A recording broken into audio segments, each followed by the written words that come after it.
I thought. Aren't you all going to go to the Eds? Celebrate your divorce? Asked Holly Tannenbaum, poking her head into Mark Trahan's office. The beautiful blonde gasped as Mark looked up with red eyes. He pushed a thick stack of papers with his hand and tried to smile. Honestly, they just needed an excuse to get wings and beer. It's hardly worth celebrating my failure as a husband, is it? The handsome man smiled sadly. Honestly, I don't know enough details to tell if you failed as a husband or if Becky failed as a wife, Holly said, her beautiful brown eyes peering into Mark's warm brown eyes. Wow, that's the perfect HR response, he smiled. What can I say? Holly smiled tightly. I'm good at my job. You know, looking at it, Mark pushed his divorce decree again. The situation will not get better from this. Although her light brown hair was pulled back into a large bun, a small strand of blonde hair fell out in front. Holly pushed a strand of blonde hair away from her eyes. As she did so, her movement pressed her breasts against her tight blouse. She nodded in agreement. True, true. When I divorced Maddie, sitting around feeling sorry for myself didn't help me become less of a divorcee, Holly agreed. You know what? Casa O has some pretty good margaritas, and I like their steak fajitas, Mark said, standing up. Will you join? Holly was on the verge of giving up, but looked into his hopeful eyes. She raised one finger. Give me a minute, I need to make a call, she agreed and turned around. Mark picked up his vinyl briefcase and tossed a thick stack of papers that announced that he and Rebecca Trian no longer husband and wife, in a cheap suitcase. Becca Trian could return to Stepping Stone, Louisiana. Becky could go back to being Becky Wright. Becky could go anywhere, do whatever she wanted. She was no longer Mark Trahan's problem. As Mark walked out of his office, he looked at the sign pinned to the wall next to his door. Marcus S. Trahan, and under his name, a brass plaque read Marketing Manager. Marketing Manager, Mom, Mark thought. Not bad for someone fucking stupid to tie their own shoelaces either. But how is your precious Irwin doing now? A rustle of clothing told him someone was approaching, and Mark turned. His jaw hit the floor and bounced several times as Holly approached him. This time she freed her long light brown locks from her strict bun and changed out of her nondescript business suit into a fluffy, tight red blouse with straps and a knee-length black skirt. In her 5-inch heels, she was almost as tall as Mark. Ready? Holly smiled, clasping his right hand with both of hers. Look, I hope you don't mind, but I'll feel a lot safer if we go in my car, Holly admitted as they walked out of the Boyd building and into the adjacent parking lot. HM? No, that makes perfect sense, Mark agreed as she led him past his Ford F-150 pickup truck. Me? Is this yours? Mark stared at the 1965 Ford Mustang convertible. Holly agreed, opening the passenger door. Well, actually, it was my dad's car, but... And how did you manage to snatch the keys from him? Mark asked as Holly began to walk around the car. Mark walked in, reached out, and unlocked the door. It wasn't easy, Holly smiled sadly. Mark was astute enough to see that Holly didn't want to reveal how she came into possession of this classic car, so he didn't push for a conversation. She took them to a fancy Mexican restaurant, and they joined a small line waiting to be seated. Most of the visitors were like them, business people of St. Elizabeth, Paris, looking to start the weekend with spicy food and frozen alcoholic drinks. The line moved quickly, and within 10 minutes, they were seated at a table with menus in hand. Mark already knew what he wanted, but he still took a moment to see if they had added anything new to the menu. Margarita on Fridays, Mark read from the small listing leaflet on his menu. Blue, have you ever tried a blue margarita? No, and you? Holly smiled as the attractive red-headed waitress placed a basket of chips and a small cup of salsa in front of them. Mark ordered a 12-ounce blue margarita and frowned when Holly ordered mint tea without sugar. The waitress hurried away to pass on drink orders. Great, Now I'll feel like a drunk while you drink tea, Mark complained. Hey, aren't I driving? I ordered 20 ounces, Holly assured him. Maybe next time, okay? Okay, Mark smiled at the thought of next time with the blonde beauty. He nodded in satisfaction as the waitress placed the drink in front of him along with a glass of ice water. He picked up his glass and took a sip. Can I try? Holly asked after Mark had swallowed and nodded in satisfaction. Mark studied Holly's beautiful face as she took a graceful sip of his drink. As she tilted her head and pursed her lips in concentration, he admired her square face, her large brown eyes under two perfectly shaped slanting blonde eyebrows, her thin nose and full, plump lips. When she shrugged and smiled, her teeth were completely white and perfectly straight. Her face, neck, and shoulders were slightly tanned. I liked it, Holly agreed, then looked up as their waitress appeared. 3 plates of enchiladas, please. Chicken. Thank you, their red-haired waitress said. Center? Steak fajita, Mark ordered, smirking at the way the red-haired woman spoke Spanish. So, Mark, why do you say you failed as a husband? Holly asked quietly as their waitress left. Mark told Holly about meeting Becky Wright on the Louisiana State University campus, DeGard. In fact, they had little in common. She was a mediocre student and grew up the eldest of 3 daughters raised in a trailer in Stepping Stone, Louisiana. He grew up as the youngest child in a family with 3 girls and 1 older brother. The girls adored him, and his brother bullied and tortured him mercilessly. Since he could not physically resist, Mark resisted, getting only A's in school. Although Trudy, Sasha, and Helena adored him, Mark's mother liked to joke that after 3 girls and Erwin, she was too exhausted to pay any attention to Marcus. Friends and family laughed or nodded in understanding, but for Mark, being ignored or ignored by his mother was no laughing matter. Edmund, their father, was a good and loving man while he was at home. When Mark was 6 years old, his mother and father divorced, and Destrian I just stopped coming to him. And, Holly asked after a long silence. Excellent grades. Got all excellent grades, Mark confirmed. So, my roommate dragged me to this drinking party. We were there for 10 minutes, and this cute girl walked right into me, spilling my beer. Works every time, Holly giggled. Do you know how many nice guys I met this way in Connolly? Mark laughed out loud at Holly's confession. Their food arrived, and Mark told Holly about Becky's desire for a diamond engagement ring. You know, this was something she could show her mom and her sisters and all her friends at Stepping Stone, Mark said, sighing with pleasure as he tasted the juicy steak fajita. Were you at the engagement ring stage at the time? Holly asked. I think so, Mark shrugged. I mean, she was the first girl who didn't want to know everything about Erwin, didn't spend all her time staring at Erwin, watching his every move. No, Mark. Were you ready to get engaged? It's a simple yes or no question, Holly said, her eyes searching him intently. No, not really, Mark admitted. But she got the $19,000 ring. I got the degree. By that time, we had already flown out, and we lived in the Camelot apartments. Which one? Maddie and I lived in apartment 3 or 2, Holly said. No, seriously, we were at 2 or 7, overlooking the pool. Anyway, remember? Martin sent the 3 of us to this conference in Santa Rosa, said Mark. Holly agreed, scooping some beans and rice onto her fork. But this big forest fire canceled the conference, so Derek and I got on the next plane. Finnegan had family there, so he stayed, Mark continued.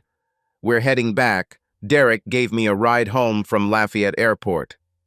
Holly watched as Mark talked about how he walked into his apartment, walked into the bedroom, and found his wife cheating, perpetrated by her wife's lovers, and how much she didn't care about their relationship.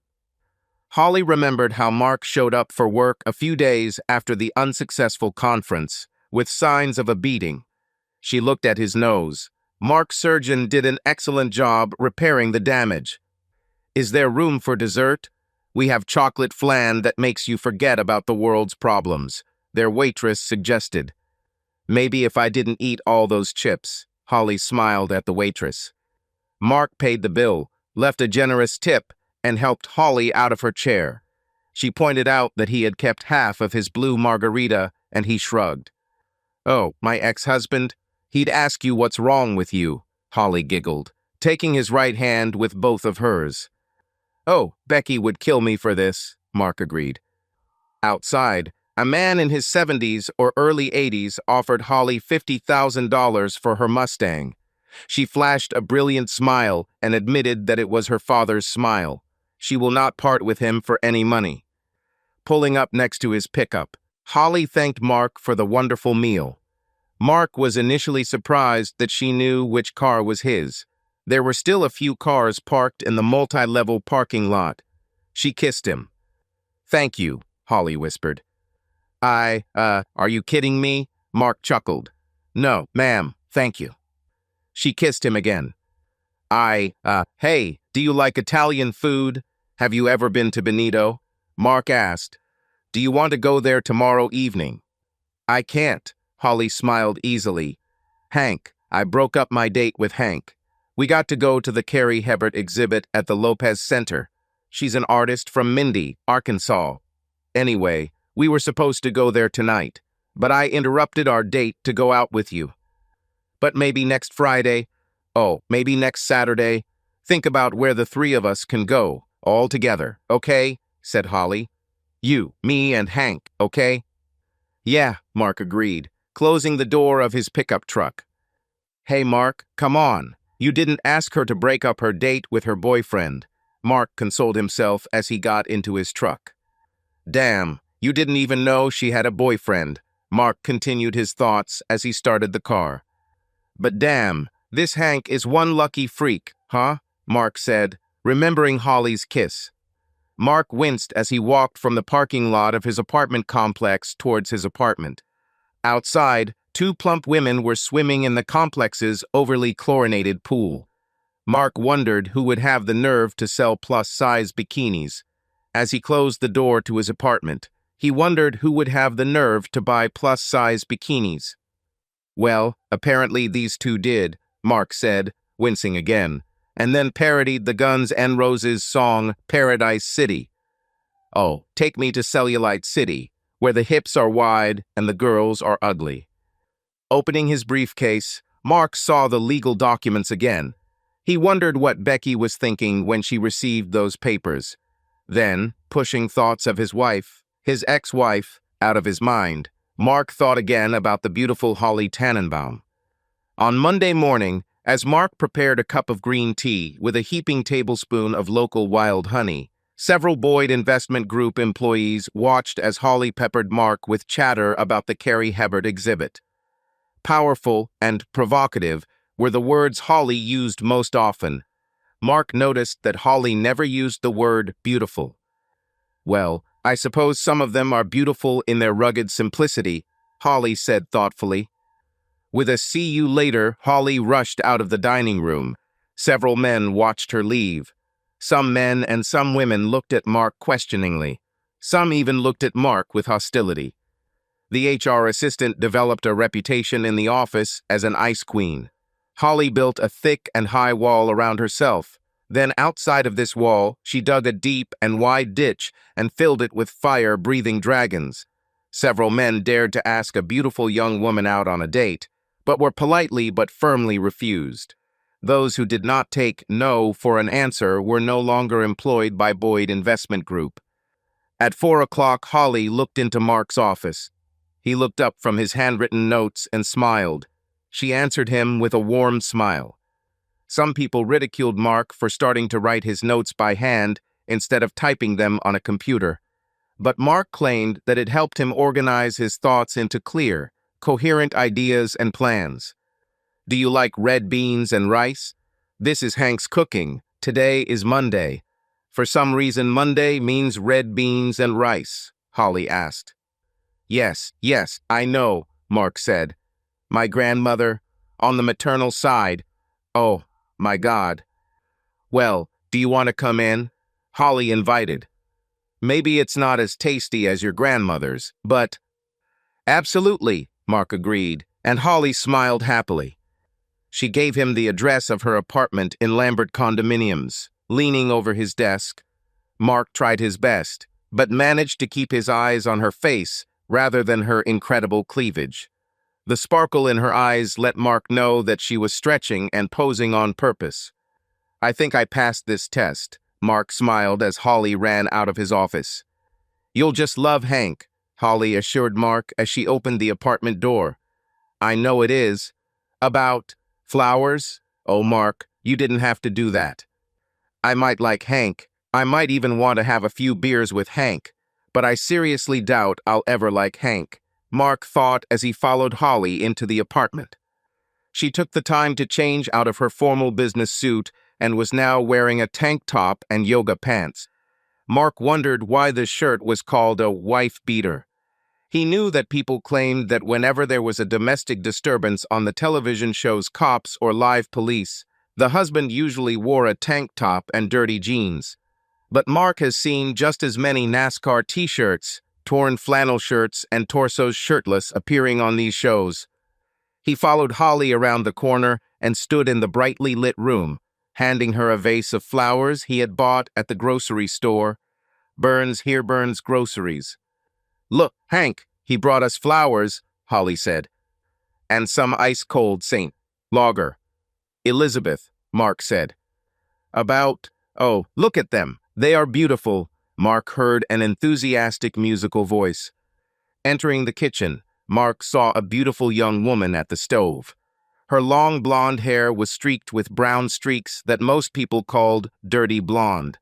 She also wore yoga pants and a tank top.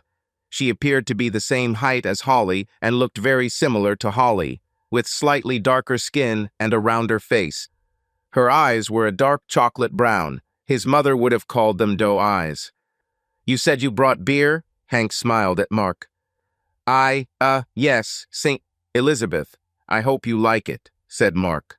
I know a lot of people drink. Gratchly, but I think it's pretty disgusting.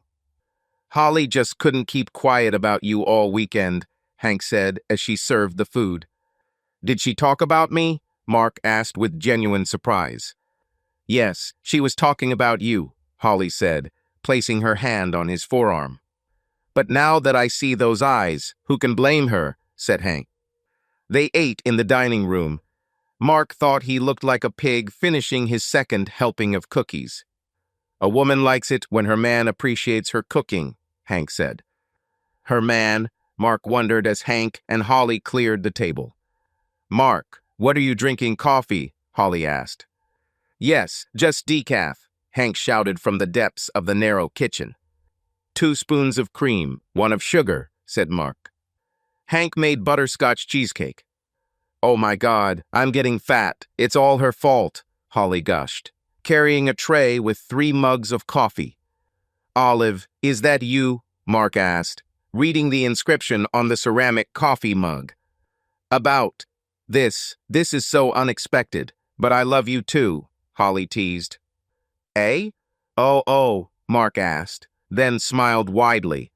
Olivia, I love you, sweetheart. A moment later, Hank entered the dining room with 3 plates of cheesecakes on a tray. Mark, see how I'm attaching a gun to her head, Hank smiled. See how I make her eat it. Like I could say no, Holly complained. Oh my God, this is so good, Mark raved. There was a hint of tartness. Mark was willing to bet that Hank added sour cream to the creamy filling. But the rich toffee offsets the tart, creamy sweetness. Without that sour cream, it would be too rich, Mark said out loud. That's right, Hank agreed. Well, we had plans for this evening, Hank said, taking Mark's empty plate and mug. So, we're kicking you out, Holly admitted, picking up her plate and mug. But I'm really glad you came, Hank said, standing in the doorway of the dining room. She's waiting for a goodnight kiss, Holly whispered loudly to Mark. Hey, Holly, maybe he doesn't want to kiss me, Hank suggested, blushing deeply. Mark smiled and rose to his feet.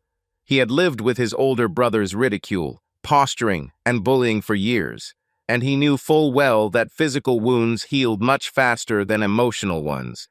Even if he wasn't attracted to a beautiful, sexy young woman, Mark would do everything he could to avoid hurting her feelings. But he was actually very attracted to his roommate, Holly. He was almost as attracted to the beautiful Hank as he was to the gorgeous Holly. I was trying to think of a way I could get a kiss from you, Mark said to Hank.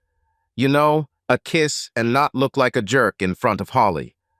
He kissed Hank. Good night. Thank you very much for the invitation. Good night, Hank whispered, then turned and ran up the stairs. Mark watched Hank run up the stairs. The yoga pants were sheer. I knew you'd like her, Holly said enthusiastically, joining Mark.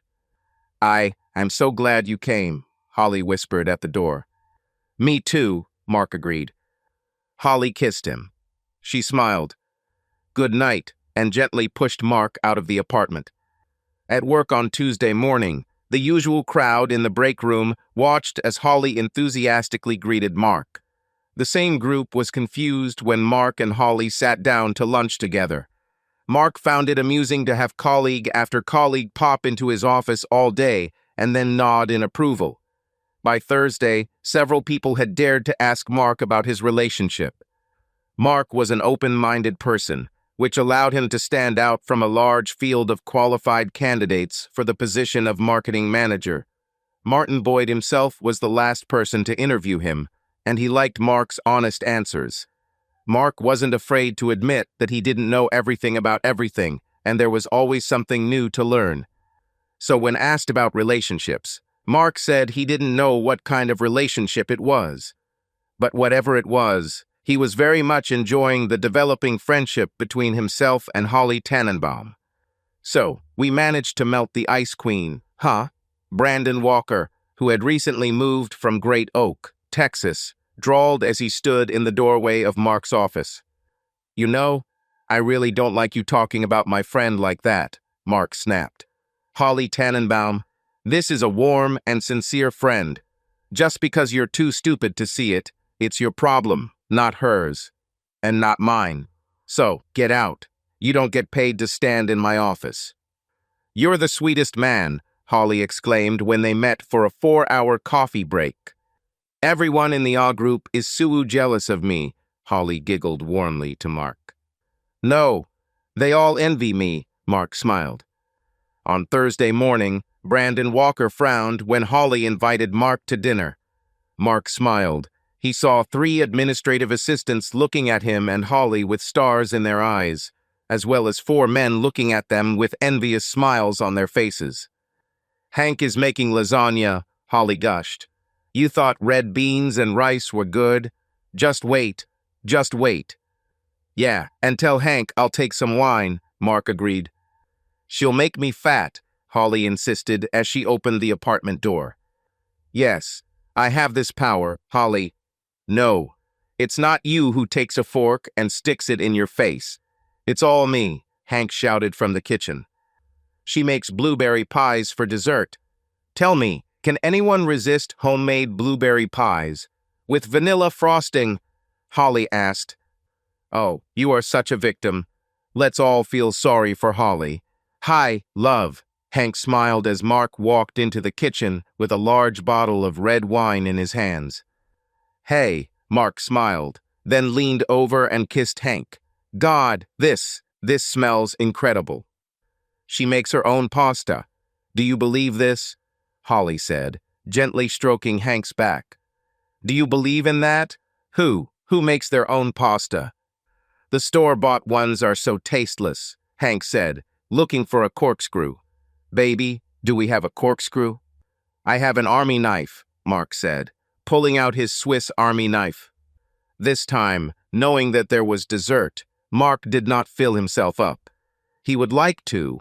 Hank used fresh garlic and olive oil when preparing the pasta sheets. A woman loves when her man appreciates her culinary talents, Hank smiled, kissing Mark as she stood up from the table. I knew you'd like her, Holly exclaimed enthusiastically, squeezing Mark's hand. The fresh blueberry pies were restaurant quality in Mark's opinion. Hank's lasagna was also restaurant quality. Her lasagna put his mother's lasagna in the shade, although Mark always believed that his mother made the best lasagna in the world. "Okay, it's a weeknight," Hank stated as Mark finished his pies. "So we're sending you home. But you need to come up with something for the three of us. And no, not a movie," Holly said. "Something where we can get to know each other better." "So, good night," Hank said, standing in the doorway of the dining room. "She's waiting for a kiss goodbye," Holly whispered loudly. "Shut up, Holly," Hank laughed, clicking her heels nervously. Mark kissed Hank. "Good night," Hank said, and then jumped up the steps. "I think she likes you," Holly chuckled cheerfully as she walked Mark to the door. "And I know that I like you," she whispered and kissed him. Holly gently pushed Mark out of the apartment. Three of them fit in his pickup truck, and he drove them to the Hop Kim Chinese restaurant. The trio had fun eating with chopsticks and trying each other's dishes. They then went to the Courtyard bowling alley near the Courtyard Mall in Pin Oak, Louisiana. Holly hadn't bowled since she was a teenager, and Hank had never picked up a pin. Bowling was a great sport for three people to get to know each other. This fostered friendly competition and genuine applause and support. They played in alphabetical order. First Hank, then Holly, with Mark in last place. "My mother was a beautiful blonde who loved my father, me and my sisters with all her heart," Holly said, then applauded Hank's lucky shot. "She never said, and my dad never said, but the reason they got divorced was because my mom loved women," Holly said, then walked up to the bowling alley. "This is fun," Hank giggled happily. "Yes, bowling is a place where no one orders you to be quiet," Mark opined. "Ha, beat it," Holly grinned as she managed to knock down 5 pins. Mark smiled and picked up his bowling ball. Since the sports complex was only a few months old, the paths were still quite slippery. The shoes were quite hard, and the balls were not chipped and worn. Mark wondered how long it would be before the place became as run down as the Bowl-A-Rama in Bender, Louisiana. Carefully, Mark managed to knock down 1 pin. His second throw was a ball flying along the edge of the lane. "Ha!" Hank teased him as she walked by. Hank squealed and then laughed. Holly smiled as he sat down next to her. "I saw your office," Holly reminded him. "HM, this is cute." Hey, I've never seen your office," Mark said. "And I saw all those bowling trophies on your shelf," Holly giggled and kissed him. Holly told Mark about how one morning she lost her beautiful, wonderful, loving mother in a terrible car accident. Holly had just recently begun the frightening and uncomfortable transformation from awkward girl to young woman. Holly really needed her mom. "I mean, Daddy married Miss Wendy. There was never any doubt that she loved us girls," Holly said. "Next time, Hank, you'll do better, love." "You can do better," Mark agreed. While Holly tried to visualize the perfect throw, Hank distracted Mark. Mark somehow managed to get up and play, knocking down 5 pins. High school, college, and then finding out Dad had cancer, Holly said, "I really needed my mom." Holly told Mark about Roger's battle with cancer, but ultimately lost her battle. And in the midst of all this chaos, she met Matty Goldman. "He made me laugh. He always seemed to know what to say," Holly muttered. Valerie, Holly's mother, made sure that Holly, Alexandra, and Kendra never wanted for anything. Valerie was very rich, thanks in part to her father's estates. Smart investments and smart estate planning have increased Valerie's wealth. Miss Wendy inherited half of Roger's fortune. After all, she was his wife. But the remainder was divided into 3 parts between Holly, Alex, and Kendra. As the oldest, Holly received first choice from her father's classic car collection. "I was with him when he bought that Mustang," Holly whispered. "I told him it's my car." "And now it's your car," Mark said. "See this, eh? Do you see this?" Hank screamed. "I got 7. "See?" You're getting better at this, Mark praised as a happy Hank sat down next to him. Did she talk about me? Asked Hank. Holly's squeal alerted them that she had accidentally gotten a spare. Hank hugged the girl. It's called a strike, right? Holly was delighted. Right? Did I get a strike? Actually, this is a spare. Mark smiled and managed to knock down 3 pins. Holly told Mark that immediately after her father died, Maddie announced that he was moving back to DeGard, his hometown. Holly felt real panic. She had just buried her father, she had no mother, and now her boyfriend, her support system, was gone too. In desperation, Holly proposed they get married. Luckily, Matt agreed. However, Holly was not completely ignorant and insisted on a prenuptial agreement. Damn, we're going to be together forever. Fit whatever you want into it, Maddie smiled. Forrest Maynard, one of Roger's associates, helped Holly and Maddie draw up an agreement. Seeing Maddie's eyes constantly shifting to Cindy, the firm's beautiful and highly educated secretary, Holly made a last-minute addition regarding the adultery. Once again, Maddie stated that they would be together forever, so he signed the contract without hesitation. Maddie rented an apartment at the charming, upscale Camelot Apartments in Bender, Louisiana. 2 months later, on a beautiful Saturday in May, Holly became Mrs. Goldman. The couple honeymooned at Marina del Grande Aqua, a small, quiet villa on the west coast of Mexico. Holly didn't even think to ask how they could afford such an extravagant honeymoon. Until Holly's wedding night, they had never made love.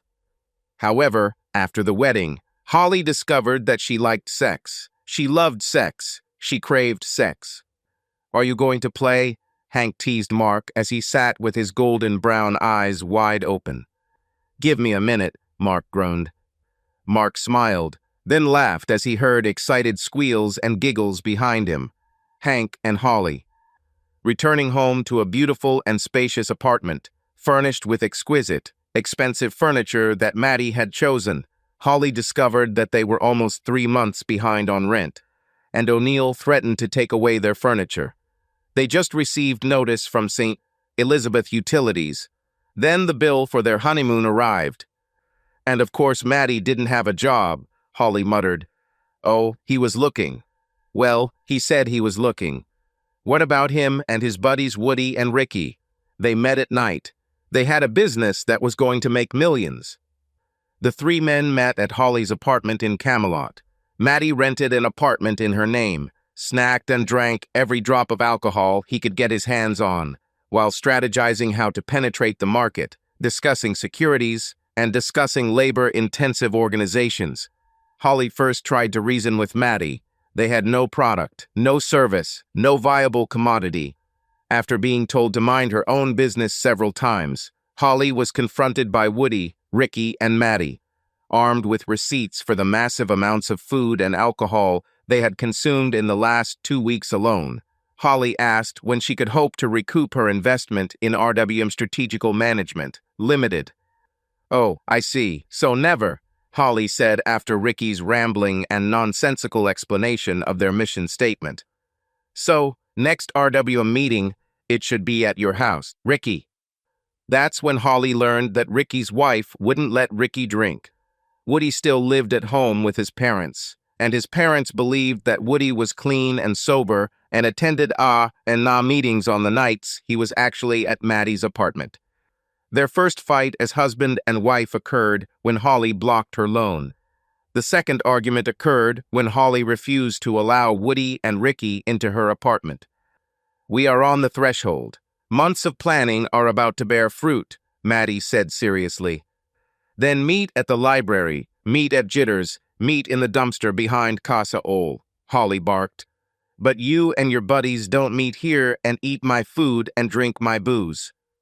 Oh, okay, Matt, Ricky chuckled. I think we know who wears the pants and who wears the panties in this marriage. When the apartment manager told Holly that the 6-month lease was almost up, Holly decided she wouldn't renew. Maddie whined, begged, threatened, and sulked. Holly told him he could renew the lease at any time. In his name, not hers. Maddie stated that there was some kind of misunderstanding. He was constantly mistaken for another Matthew Goldman, so his credit rating was in the toilet. Holly was adamant. Maddie objected to moving from a prestigious, upscale apartment to one wide trailer in Kimball, Louisiana. Holly simply told him she was moving, and since the furniture was in her name, she moved with it. Maddie's mother and father were still alive, still living nearby in Bender, Louisiana. Maddie could live with them if living in a trailer was so disgusting to his sensibilities. "I love Daisy Upchurch," Holly giggled.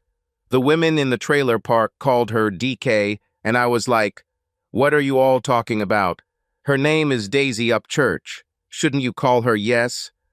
The women at the trailer park called a rather attractive woman in her 40s DK, which means door handle.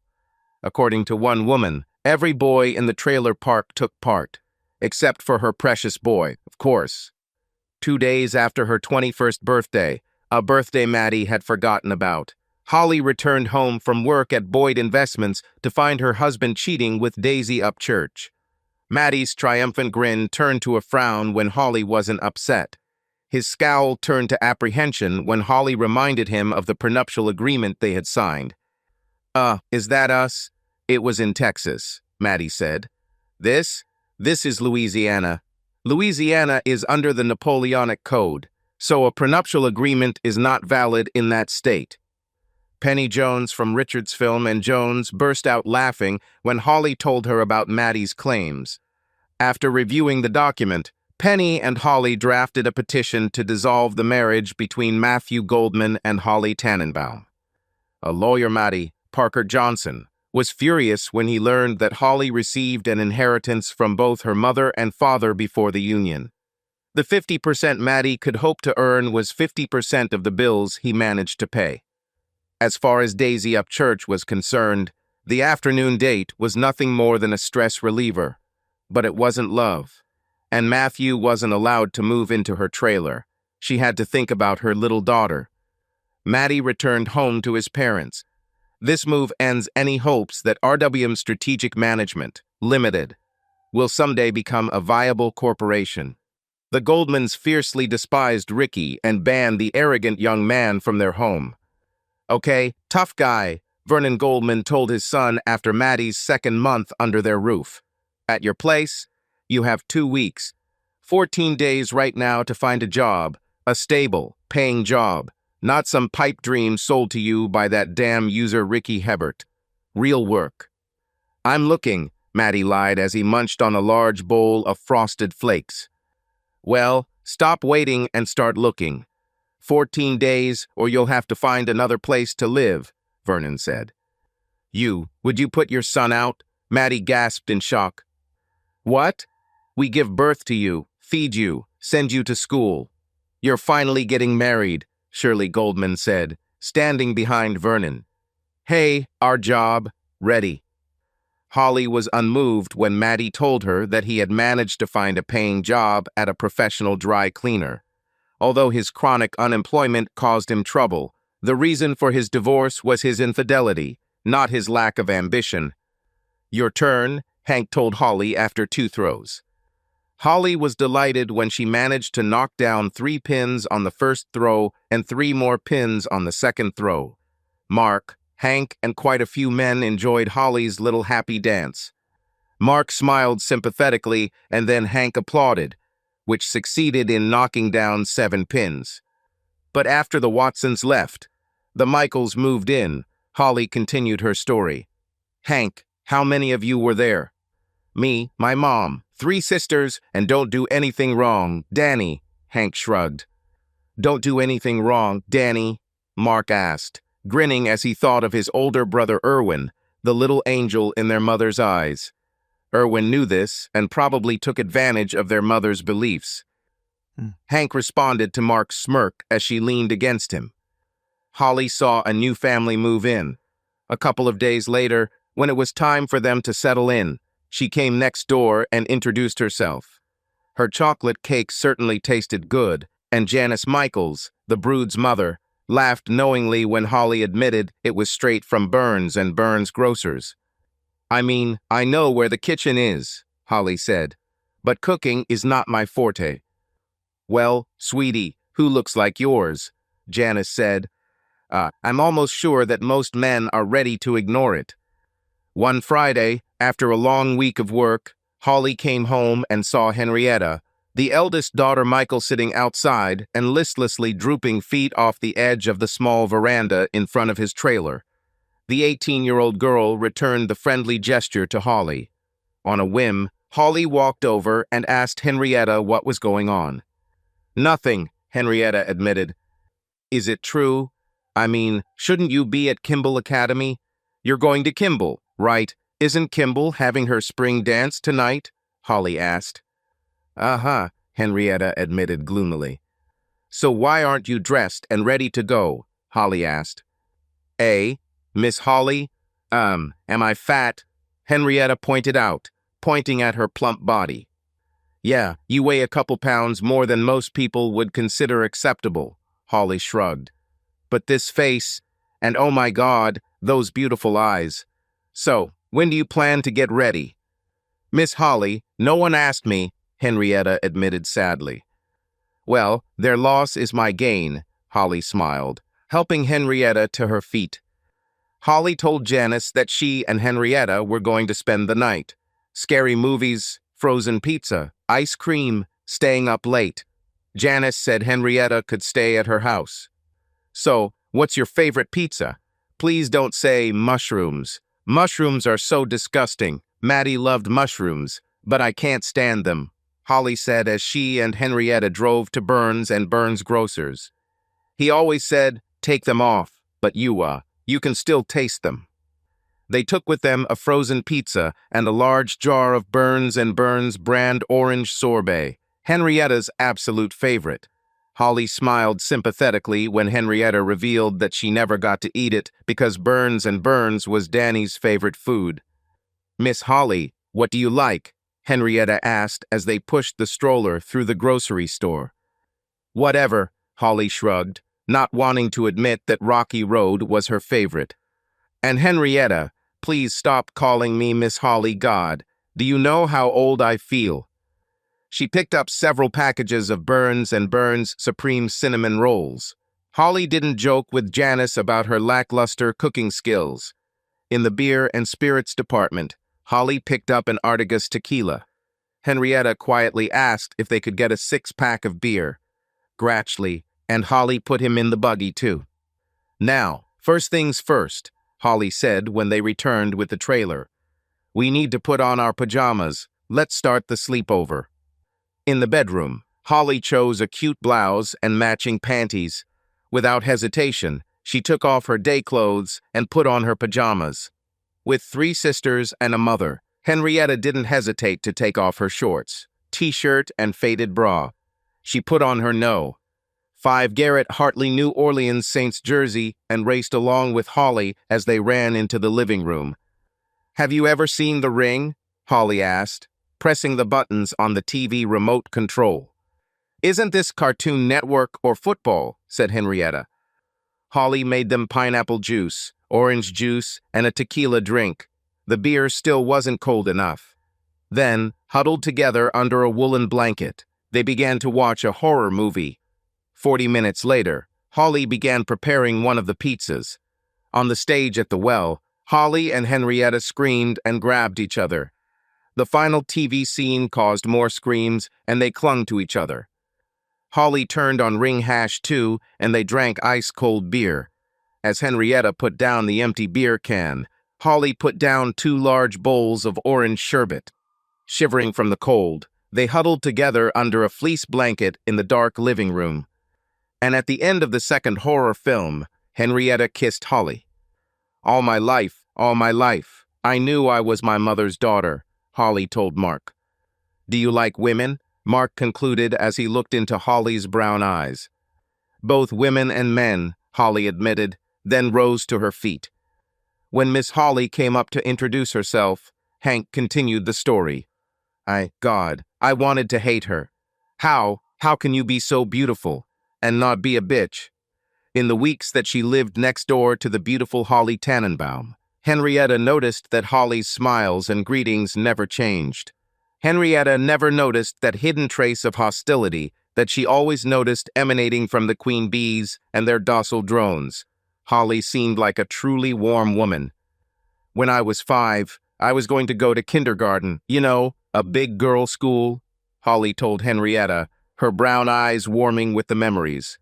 My mom sat me down and told me she was so proud of me, her big girl, and she just knew that I would be the most beautiful little girl and the smartest. Valerie impressed Holly, smart or not, beautiful or not. Making fun of others was never acceptable. Some kids would be fat, but it was wrong to laugh at them. Some children may not know their abs, but instead of laughing at them, Holly should try to help them. I miss my mom, Holly admitted to Henrietta as they sat on the steps outside the Michaels trailer. She sounds like an amazing woman, Henrietta agreed. Watching terrifying films was exciting, frightening, and confusing for Henrietta. Her friends were crazy about Clay Craggle, Kincaid Bridges Roberts, and some other popular boys. They were all jockeying for positions on Ashley St. Martin's periphery. Henrietta didn't understand the appeal of any of the flighty, pretentious, and selfish people in the upper clique of Kimball Academy. When you remove the outer shell from them, you will be left with nothing, Henrietta thought, looking at her ruling friends. But as she sat next to Holly Tannenbaum, Henrietta thought she might finally understand how her friends felt when they missed one boy or another. The fact that Holly was not a boy confused and frightened Henrietta.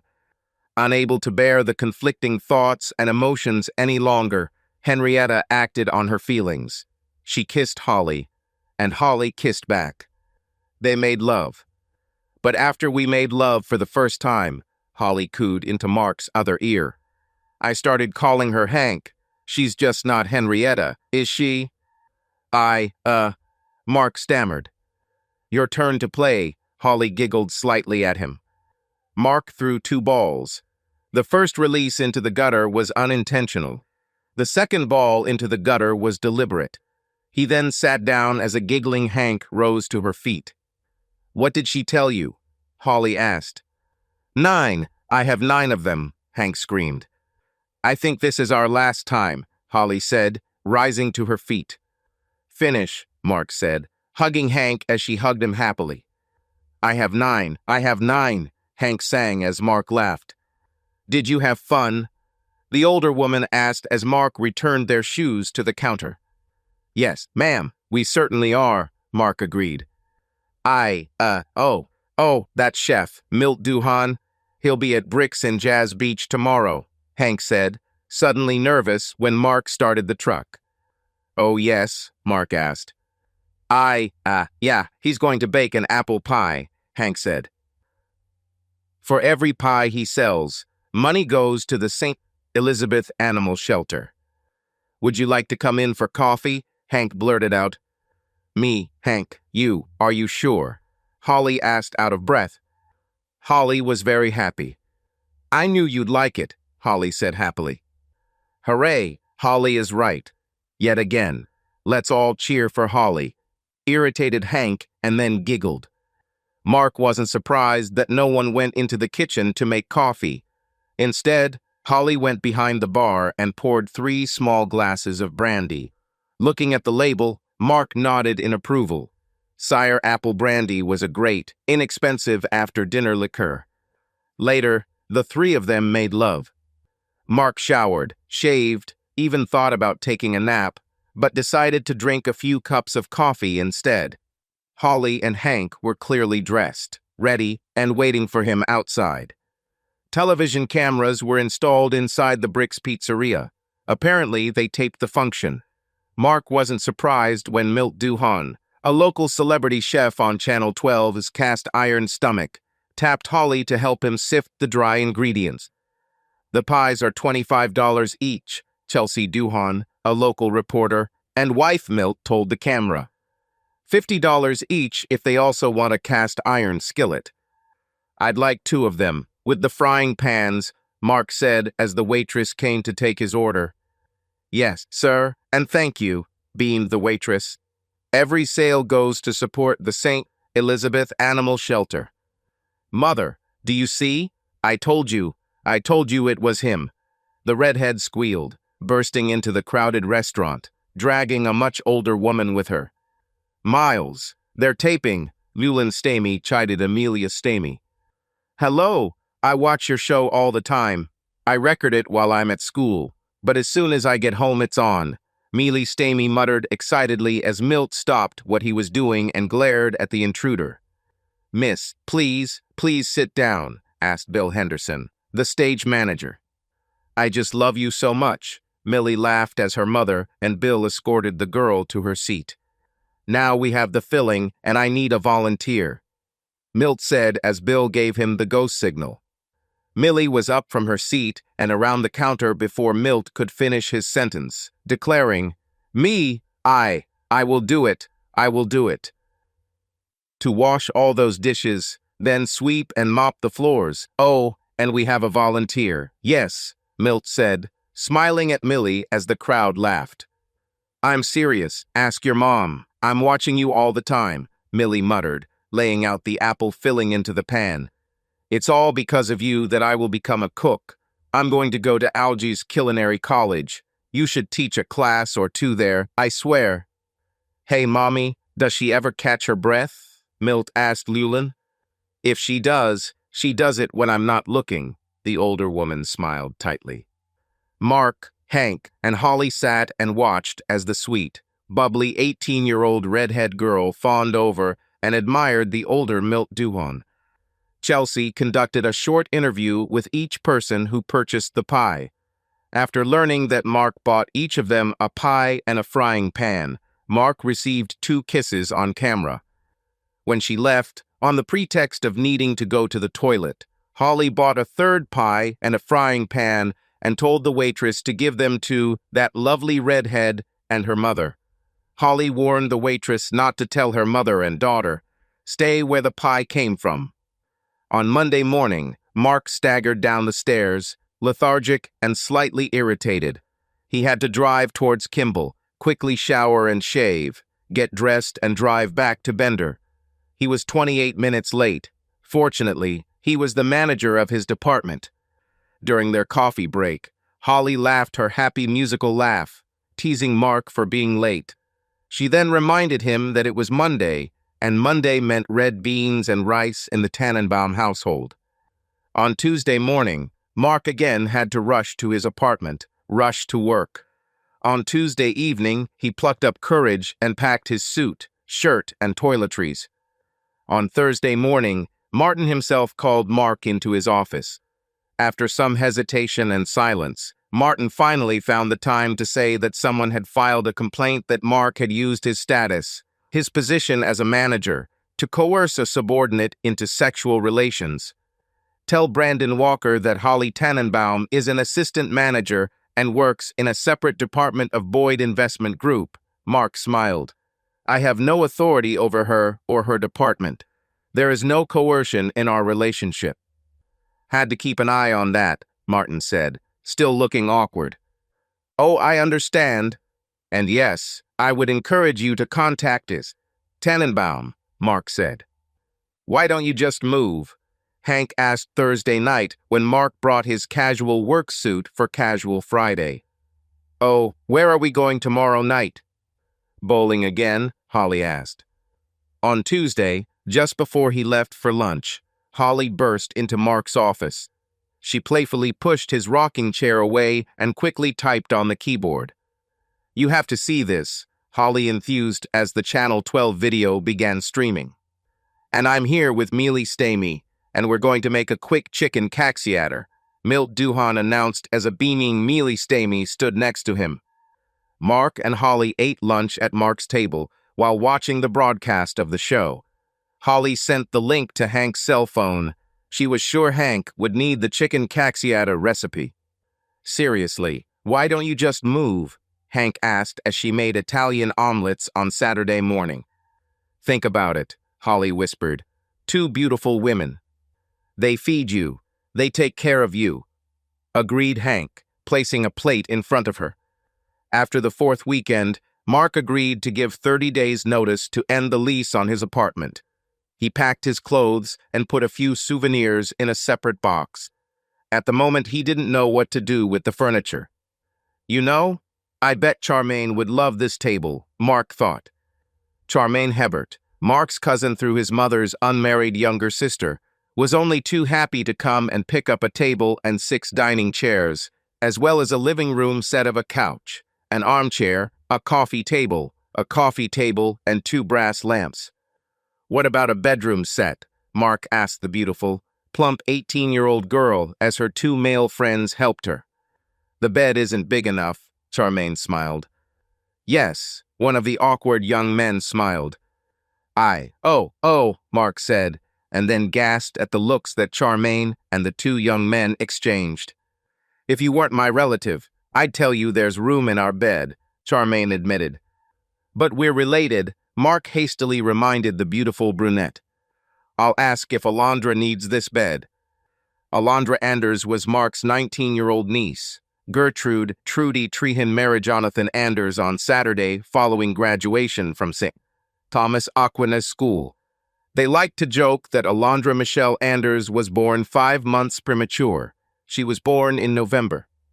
Currently, a 19-year-old girl, her boyfriend, and 2 or 3 other couples rented a double-wide trailer. Mark was almost sure that the beautiful but flighty girl would be able to use this furniture. He was sure that they would also need his serviceable utensils, durable plates, bowls, and cups. Mark moved in with Holly and Hank. Finally, Mark received information from 2 girls. Hank was pregnant. This was what both women hoped for. That's why Holly was so happy when Hank invited Mark over to the apartment after their bowling date. I'm going to be a mommy, Hank was now sobbing, overcome with joy. What do you think about it, Daddy? Holly asked. 2 Tuesdays after Hank's happy discovery and announcement of her pregnancy, Mark looked up when Holly knocked lightly on his doorframe. Mark smiled, but then lost his smile when Holly silently pointed towards his office door. You can close this, Mark agreed. You know, I've been feeling a little out of sorts the last couple of days, Holly said, sitting down in front of his desk. Yes, Mark began to say. Anyway, I just got back from Dr. Turner, Holly said in a quiet, even voice. Is everything okay? Mark asked, the color draining from his face. No, it's not like that, Holly exclaimed, bursting into tears. Oh my God, is it cancer? Mark could barely bring himself to ask as he knelt down next to her chair and wrapped his arms around her. I'm pregnant, Holly sobbed. What are you doing? Mark asked. I am pregnant. It's been about 2 months, Holly cried. He smiled. This is wonderful, Mark said happily. God, Hank will kill me, Holly screamed. How could this happen? Well, you see, Daddy and Mommy. Mark joked delightedly. I know how it happened, Holly screamed. It shouldn't have. It should have only happened with Hank. But this is fantastic. It is fantastic. Holly Tannenbaum, will you marry me? Mark laughed happily. Wait, what? Holly asked. Will you marry me? Mark repeated. What? Mark, I can't, Holly muttered. I mean, I know we can't have a church wedding. I mean, we're both divorced and... Mark babbled. Mark, I can't marry you. I'm already married, Holly said. No, that's not true. You said that you and Maddie are divorced, Mark objected. Maddie? Yeah, we're divorced. But Mark, Hank and I, we're married, Holly muttered. Mark sat down heavily on the floor. Holly's lips continued to move. She was still talking, but Mark couldn't hear a word she said. Slowly, Mark rose to his feet. He numbly opened the door to his office, then walked around it and sat down at the table. Mrs. Tannenbaum, I will please leave my office, Mark ordered, turning to look at the monitor. Mark felt himself shrinking inside. His insides were just jelly stuffed with skin. Becky, his wife, used him. He was just a means to an end. She wanted the prestige of marriage. She wanted an expensive, shiny ring and the title of mistress. She wanted a luxury car, fashionable clothes from famous brands, and an upscale apartment. And Mark was just a fool for giving her these things. After she forced and manipulated him into giving her these things, Becky decided she wanted to try other things. And, apparently, Hank and Holly only wanted to help them get pregnant. Both women only wanted a child.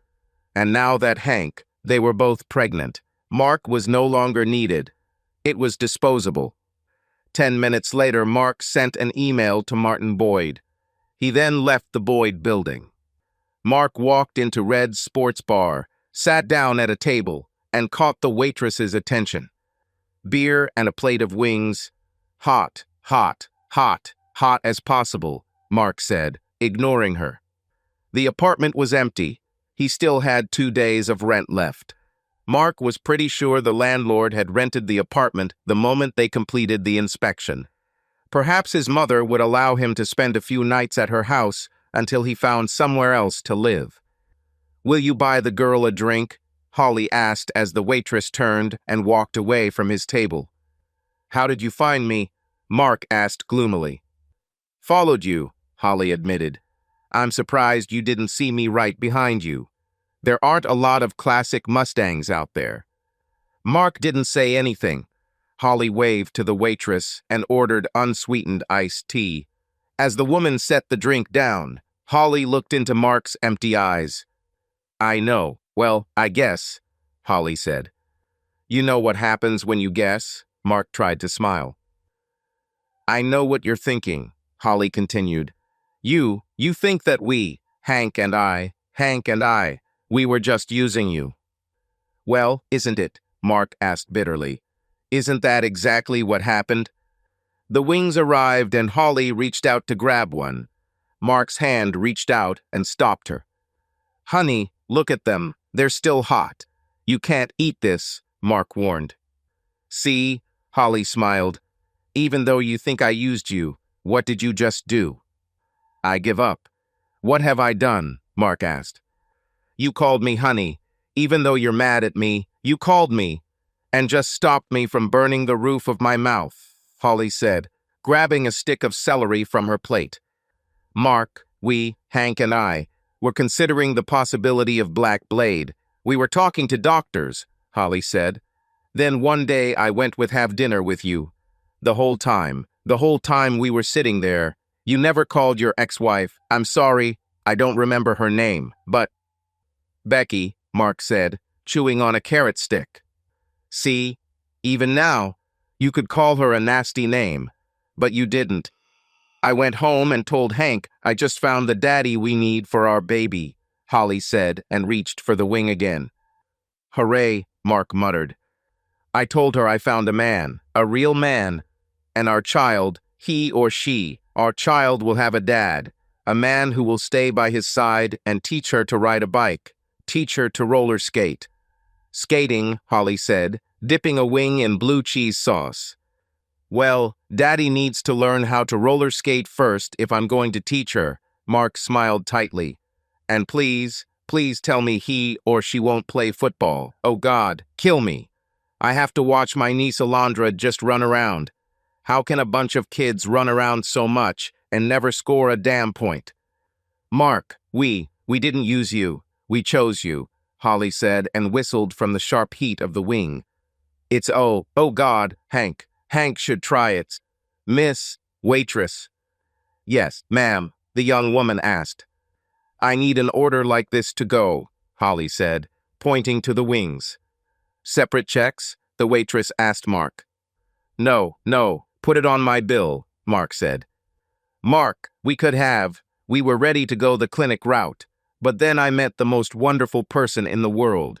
I was hoping that Hank would accept you and that the Jewish girl would say a Hail Mary." "Well, damn, you know it's serious," Holly said.